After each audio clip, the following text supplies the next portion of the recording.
असम से बड़ी खबर सामने आ रही जो भारतीय राजनीति और समाज पर बड़ा असर डाल सकती है। गुवाहाटी हाई कोर्ट ने हाल ही में 25,000 बांग्लादेशी प्रवासियों को असम छोड़ने का आदेश दे दिया है। ये निर्णय असम अकॉर्ड और सुप्रीम कोर्ट के पहले के फैसले पर आधारित है। चलिए अब जानते हैं ये मुद्दा कहां से शुरू हुआ। दरअसल 1947 में भारत पाकिस्तान विभाजन के बाद पूर्वी बंगाल जो बाद में बांग्लादेश बना, वहां से बड़ी संख्या में प्रवासी असम और भारत के अन्य हिस्सों में आ गए। 1947 में जब बांग्लादेश ने पाकिस्तान से आजादी पाई, उस दौरान ऑपरेशन सर्चलाइट में लाखों बंगाली मुसलमान और हिंदू भारत की ओर भागे। इनमें से बड़ी संख्या ने असम में शरण ले ली। इसके बाद असम के स्थानीय नागरिकों ने प्रवासियों के खिलाफ विरोध प्रदर्शन शुरू कर दिया। 1979 से 1985 तक चले एंटी फॉरेनर मूवमेंट के तहत असम के लोग मांग कर रहे थे कि गैर कानूनी प्रवासियों को वापस भेज दिया जाए। इस विरोध का नतीजा था 1985 में हुआ असम अकॉर्ड, जिसे राजीव गांधी की सरकार ने लागू किया।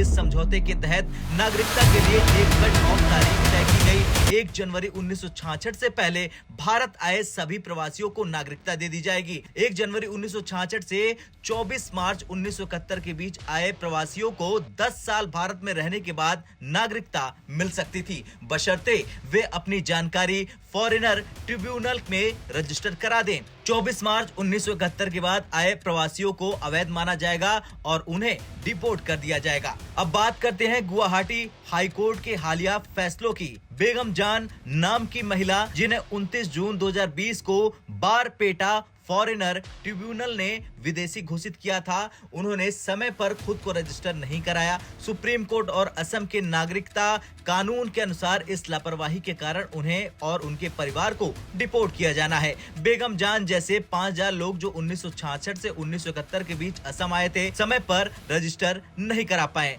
अब इनका परिवार बढ़कर 25,000 हो गया है। इन्हें बांग्लादेश डिपोर्ट करने का आदेश दिया गया है। गुवाहाटी हाई कोर्ट ने अपने फैसले में कहा कि सुप्रीम कोर्ट पहले ही स्पष्ट कर चुका है कि नागरिकता कानूनों का उल्लंघन करने वाले को रियायत नहीं दी जा सकती है। कोर्ट ने साफ कहा कि असम अकॉर्ड के तहत तय कानूनों का पालन करना ही होगा। इन 25,000 लोगों को असम से बांग्लादेश भेजने की प्रक्रिया जल्द शुरू कर दी जाएगी। हालांकि सवाल ये उठता है कि क्या बांग्लादेश इन प्रवासियों को स्वीकार करेगा? बांग्लादेश की ओर से इन प्रवासियों को स्वीकार करने में कानूनी और प्रशासनिक दिक्कतें भी आ सकती हैं।